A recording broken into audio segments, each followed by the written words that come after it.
आप देख रहे हैं अपना बिहार और आपके साथ मैं हूं विवेक। वैसे तो बिहार में शराबबंदी विपक्ष के लिए हमेशा से एक बड़ा मुद्दा रहा है, लेकिन आज बिहार विधानमंडल परिसर में खाली शराब की बोतलें मिलने के बाद खलबली मच गई, बवाल मच गया। खाली बोतलों को लेकर एक बार फिर विपक्ष ने भरपूर सियासत की, लेकिन सदन में ही सीएम नीतीश कुमार ने जांच की बात कहकर एक बार विपक्ष का मुंह फिर से बंद कर दिया।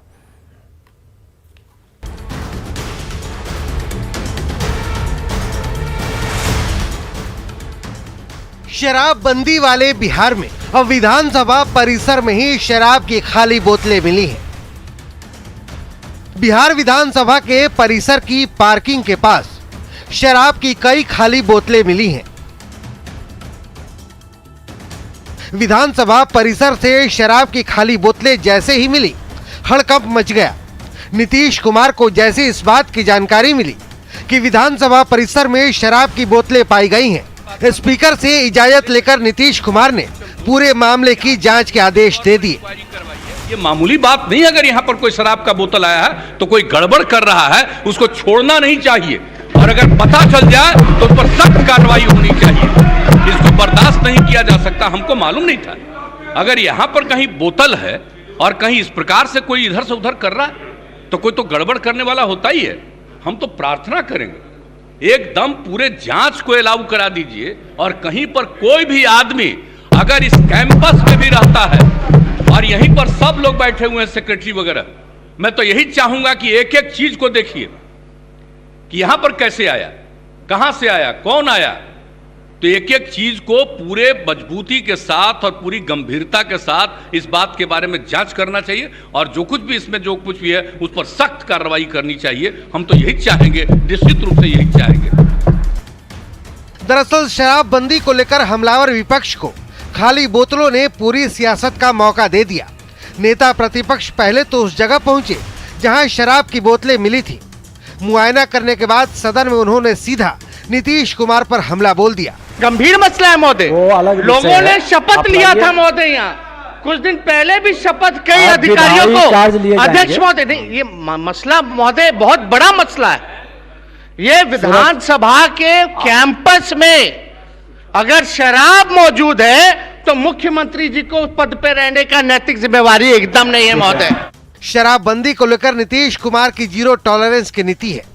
सोमवार को ही एनडीए की बैठक में भी हाथ उठाकर शराब के खिलाफ संकल्प दोहराया गया था।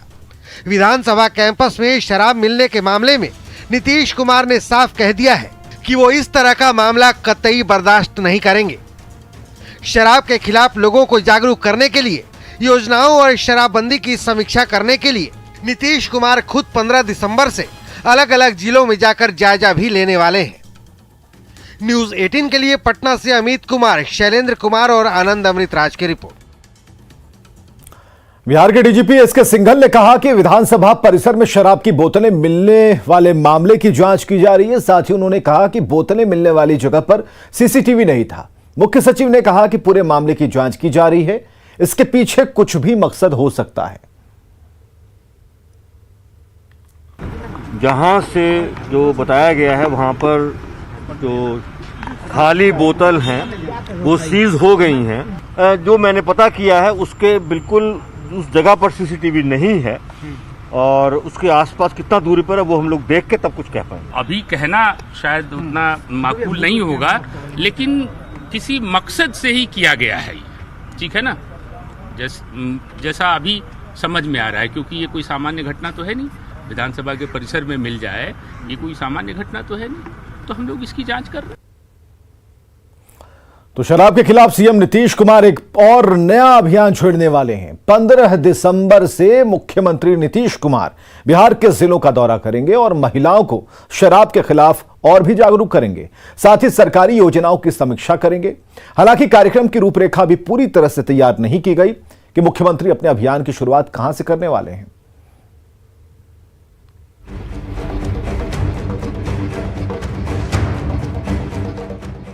मैं नीतीश कुमार आज दिनांक 26/11/2021 को ज्ञान भवन पटना के प्रांगण में सत्यनिष्ठा के साथ यह शपथ लेता हूं कि मैं आजीवन शराब का सेवन नहीं करूंगा। ये तस्वीरें 26 नवंबर की हैं, जब सीएम नीतीश कुमार ने शराब के खिलाफ शपथ भी ली और दिलवाई भी थी। अब नीतीश कुमार शराब के खिलाफ एक और नया अभियान छेड़ने वाले हैं। 15 दिसंबर से नीतीश कुमार अलग अलग जिलों में जाकर महिलाओं को जागरूक करेंगे, साथ ही शराबबंदी की समीक्षा भी करेंगे। सबसे बड़ी बात है कि जिलावार मुख्यमंत्री शराबबंदी की समीक्षा भी करेंगे और तमाम जो योजनाएं हैं सरकार की उसकी भी समीक्षा करेंगे। लेकिन अपने इस यात्रा के दौरान महिलाओं को नीतीश कुमार इस बार जागरूक करेंगे कि किस तरीके से बिहार में शराबबंदी अभियान को सफल किया जा सके। महिलाओं की मांग पर शुरू की गई शराबबंदी के लिए सीएम नीतीश कुमार अब महिलाओं को जागरूक करेंगे। शराबबंदी को पूर्णतः सफल बनाने के लिए आगे आने की अपील भी करेंगे, साथ ही सरकारी योजना और शराबबंदी की समीक्षा भी करेंगे। पटना से न्यूज़ 18 के लिए शैलेंद्र कुमार की रिपोर्ट। तो एक तरफ जहां मुख्यमंत्री शराबबंदी को सफल बनाने के लिए यात्रा करने वाले हैं, दूसरी तरफ शराब पर सख्ती के लिए मद्य निषेध विभाग ने कमर कस ली है। लगातार छापेमारी गिरफ्तारी के बीच विभाग के अपर मुख्य सचिव के पाठक ने अब शराब की सूचना देने के लिए एक व्हाट्सएप नंबर जारी किया है, जिस पर कोई भी व्यक्ति सूचना दे सकता है। यह नंबर क्या है, ये जानिए। नंबर है 9473400600 और सूचना देने वालों की जानकारी गोपनीय रखी जाएगी। और अधिक जानकारी देने हमारे सहयोगी संजय कुमार। शराबबंदी कानून को लेकर मुख्यमंत्री नीतीश कुमार की अध्यक्षता में पिछले 16 नवंबर को जो मैराथन बैठक हुई थी, उसमें मुख्यमंत्री ने अपने स्तर पर कई निर्देश दिए थे। पुलिस महकमा हो या मद्य निषेध विभाग, दोनों ने अपने ज्वाइंट एफर्ट में अब मुख्यमंत्री के निर्देश का अमल करना शुरू कर दिया है। इन दोनों विभागों ने लगातार छापेमारी अभियान चलाया है और पिछले 12 दिनों में अगर बात कर लें तो कुल मिलाकर 19,175 छापेमारियां हुई हैं, जबकि 4,000 अभियोग दर्ज किए गए हैं। इसके अलावा इन दोनों विभागों ने 4670 आरोपियों की गिरफ्तारी भी की है और 400 से अधिक वाहनों को जब्त किया गया है। इतना ही नहीं, इन दोनों विभागों ने 1,70,000 लीटर शराब भी जब्त किया है। इन सबसे बढ़कर जब अपर मुख्य सचिव के पद पर के पाठक ने मद्य निषेध विभाग में प्रभार संभाला है, तब से लगातार कार्रवाइयों का दौर और भी तेज हो गया है। इतना ही नहीं, अब अपर मुख्य सचिव ने इस पूरे मामले में इंटरेस्ट लिया है और आम लोगों से एक आधिकारिक व्हाट्सएप नंबर अपर मुख्य सचिव का जारी करते हुए अपील की गई है कि वो इस व्हाट्सएप नंबर पर शराब के बारे में अधिक से अधिक जानकारियां दें। उनकी सूचना गुप्त रखी जाएगी।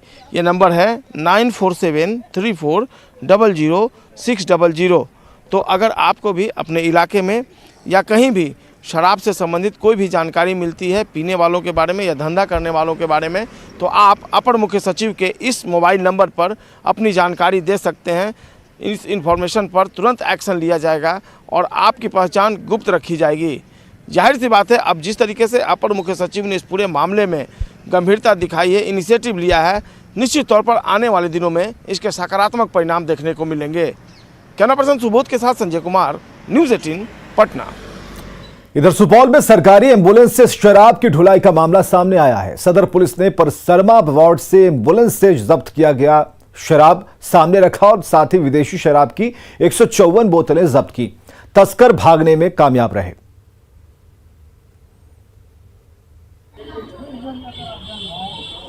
बिहार विधानसभा में जब शराब की बोतलें बरामद हुई तो वहां पर बहुत जोरदार हंगामा हुआ और इसी बीच सुपौल में भी मुख्यमंत्री ग्राम परिवहन एम्बुलेंस योजना के तहत जो एम्बुलेंस गांव वालों को दिया गया था, उससे शराब की ढुलाई हो रही थी। इसमें देख सकते हैं कि आप स्पष्ट लिखा हुआ है कि मुख्यमंत्री ग्राम परिवहन एम्बुलेंस योजना, जो बिहार सरकार के द्वारा एक योजना चलाई गई थी ताकि गांव वालों को एम्बुलेंस की सुविधा मिल सके और वो उनका इलाज सही समय पर हो सके। लेकिन इस एम्बुलेंस का उपयोग अब शराब की ढुलाई में होने लगा है। सदर पुलिस ने इसे परसरमा से दबोचा है, लेकिन इसमें एक भी गिरफ्तारी नहीं हुई है और इसके जो भी तस्कर थे वो भागने में सफल रहे हैं। ये एम्बुलेंस सहरसा के नंबर की है, BR 19P3102 ये नंबर है इसका, और लेकिन इसके जो भी तस्कर हैं वो इसमें भागने में सफल रहे हैं और पुलिस ने कुल 173 बोतल विदेशी शराब की बोतलें इस एम्बुलेंस से जब्त की है। और एक दरवाजे पर ये एम्बुलेंस लगी हुई थी और इसमें जो जब्ती हुई है उसके बाद पुलिस की कार्रवाई लगातार इस पर छापेमारी भी शुरू हो चुकी है। आखिरकार कौन लोग हैं जो एम्बुलेंस का सहारा लेकर शराब की तस्करी करते हैं। हालांकि इस मामले पर थाना अध्यक्ष कुछ भी बताने से बच रहे हैं, क्योंकि सरकार का जो गाइडलाइन है, डीजीपी का जो गाइडलाइन है, उसमें सब इंस्पेक्टर रैंक के अधिकारी कुछ भी बयान देने से बचते रहे हैं। लेकिन ये बड़ा सवाल है कि एम्बुलेंस से शराब की उगाही ये शराब की बंदी की सफलता को दर्शाता है। Amit Jha, news 18 network, Supaul. मद्य निषेध विभाग के अपर मुख्य सचिव के पाठक शराबबंदी की समीक्षा करने को लेकर गोपालगंज पहुंचे। पाठक ने टीएम और एसपी के साथ यूपी बिहार की सीमा पर जांच चौकी का निरीक्षण किया और साथ ही चेकपोस्ट पर लगाए गए सीसीटीवी कैमरे की जांच की। शराब को लेकर सघन चेकिंग करने के भी निर्देश दिए हैं।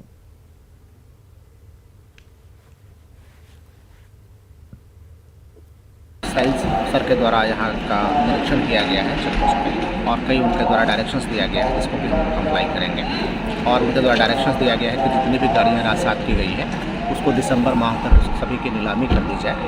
तो हम लोग जो विधि सम्मत कार्रवाई है करते हुए वो करेंगे, और एक्साइज के जो नियम है उसको हम लोग और मजबूती से उसका इम्प्लीमेंटेशन करेंगे। और बात उस खबर की जिसने लोकतंत्र के मंदिर को शर्मिंदा किया। सदन के बाहर आज दो विधायकों की ऐसी भिड़ंत हुई, बात गाली गलौज और धमकी देने तक पहुंच गई।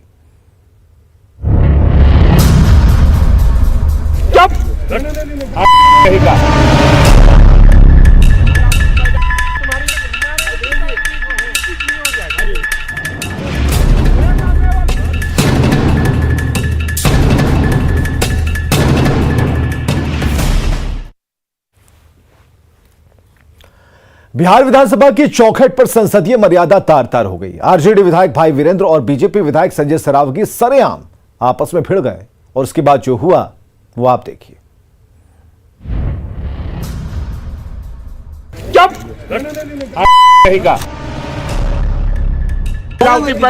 तुम्हारी हो जाएगा।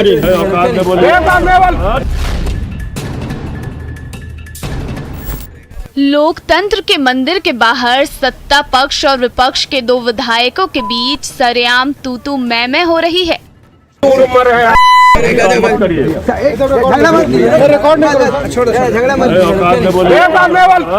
तभी गालियों की बौछार शुरू हो गई।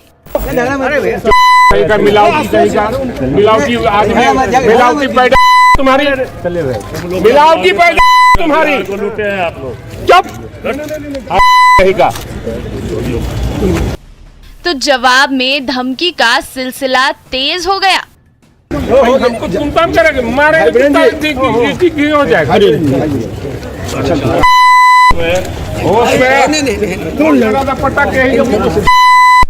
बिहार विधानसभा के बाहर एक दूसरे से भिड़ रहे ये हैं बीजेपी विधायक संजय सरावगी और आरजेडी विधायक भाई वीरेंद्र। सब जानते हैं कि बिहार की सियासत में बीजेपी और आरजेडी जैसे राजनीतिक दलों के बीच किस तरह तलवारें खींची हुई हैं। लेकिन दोनों राजनीतिक दुश्मनों के बीच छिड़ी राजनीतिक रस्साकशी आज सबके सामने जब सड़क पर आई तो ऐसा हाई वोल्टेज ड्रामा मचा कि असेंबली परिसर में कोहराम मच गया।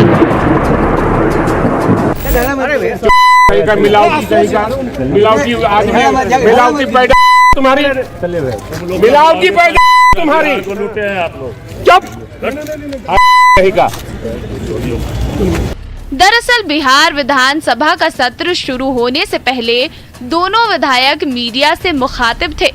तभी जैसे ही दोनों की नजरें एक दूसरे से मिली, आरजेडी विधायक भाई वीरेंद्र ने आपा खो दिया और ऐसी भाषा का इस्तेमाल किया जिसे हम आपको सुना नहीं सकते।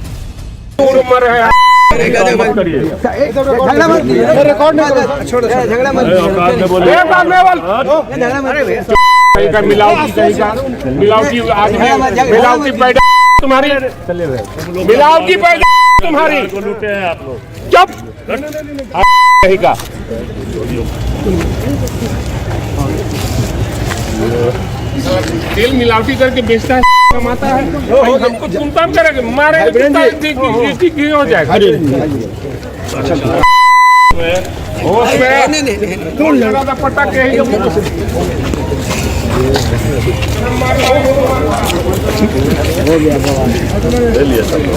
बिहार विधानसभा के बाहर बीजेपी और आरजेडी विधायकों के बीच सरेआम छिड़े संग्राम ने राजनीतिक गलियारे में सनसनी मचा दी। तो लोकतंत्र के मंदिर की चौखट पर हुए गाली गलौज और धमकी भरे अल्फाजों ने संसदीय राजनीति की मर्यादा जरूर तार तार करके रख दी। अमित कुमार के साथ Shailendra Kumar, news 18 Patna.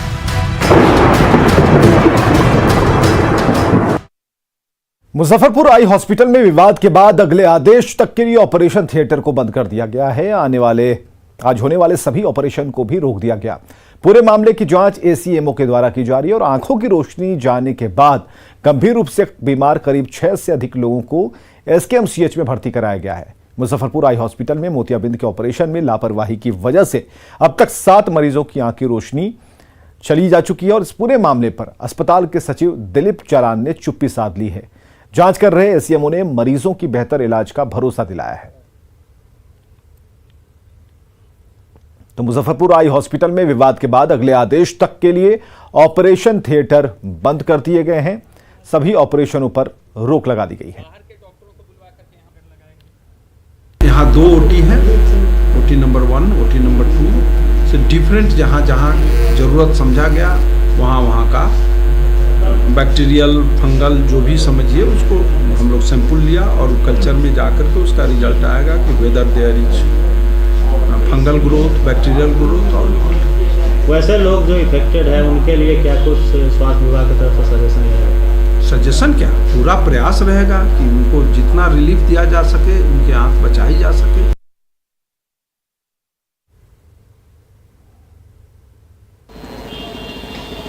Muzaffarpur eye hospital में बीते 22 नवंबर को जो 65 लोगों का मोतियाबिंद का ऑपरेशन कराया गया, उसमें लगातार मरीजों की संख्या जिनकी हालत बिगड़ती जा रही है और उनकी संख्या बढ़ती जा रही है। हालांकि अभी एसीएमओ डॉक्टर एसपी सिंह की टीम ने इस मामले की जांच की है। लगातार बीते काफ़ी देर से बैठक चल रही थी, बातचीत चल रही थी, जाँच चल रहा था।